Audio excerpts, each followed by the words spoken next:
This is Tom Dillon, the Lifetime Liberal, and today is Wednesday, November 27th, 2019. The title of this rant is The 400 Wealthiest Americans' Wealth Doubled from 2009 to 2019. What about us? 2009, we had the Great Repression. General Motors had to be bailed out. Hundreds of millions of people lost their job over the end of the Bush administration, the start of the Obama administration. The housing crisis went into full mode, and thousands upon thousands of people lost their houses. And I don't even know if, as of today, that the average earner's total pay is equal to what it was in 2009.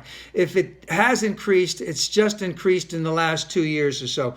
But at the same time, the wealth of the 400 richest families in the United States went from a little bit over $1.5 trillion to almost $3 trillion. And I would like to say, let's just look at it this one way. If that wealth was just taxed at 1% over that 10 years, that would be $30 billion. It was taxed at 10%. This is just basic math. That would be $300 billion. Think of the number of people, let's say, who could have been fed. What could have been done with our infrastructure? What could have been done with education? What could have been done with relieving student debt? A whole host of things. But they have the money. I'm all for wealth accumulation. What's done is done, but how are we going to move forward? But we have to look at it. What also has gone on in this same time frame is that there's been a total repression of a lot of Americans having the opportunity to have wealth accumulation. So as an example, the last increase in the minimum wage was, I believe, 2006 or 2007. It is stuck at $7.75, I think, per hour.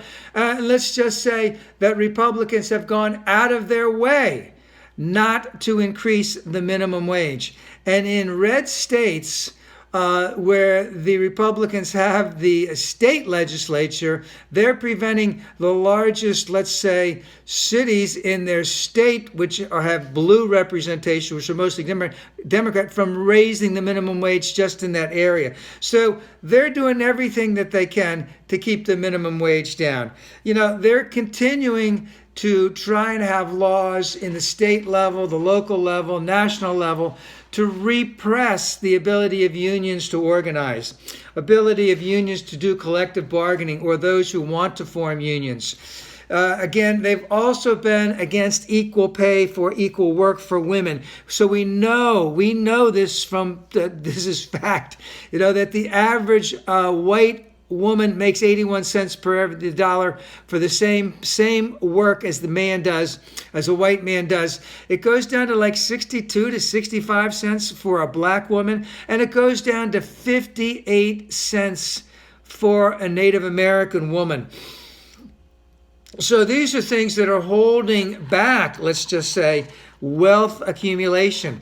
And again, we want to look at the fact that some of these tax laws that have been the wealthiest have gotten the tax cuts. Some of that was with Democratic support, and I will admit that.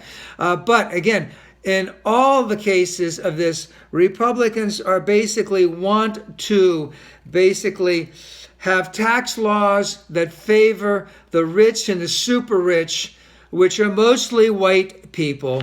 And they want to repress laws that will allow for the wealth accumulation of, let's just say, all the rest, the poor, women, and people of color. So again, I'm all for wealth accumulation, but this next president that comes in, that there needs to be dramatic changes in the tax code to address all of this. And it can be done in a number of ways. And if I just make one example, we could easily, the IRS has been shredded since the beginning of the last Bush administration. And we couldn't get anything in the Obama administration because they weren't increasing any federal spending whatsoever. So the next Democratic administration must address this, and we need to get this now. And we cannot lose sight of the fact that this falls in line with everything that these Republicans are doing. Everything for rich white people, and doing anything they can to repress the wealth accumulation of women, the poor, and people of color.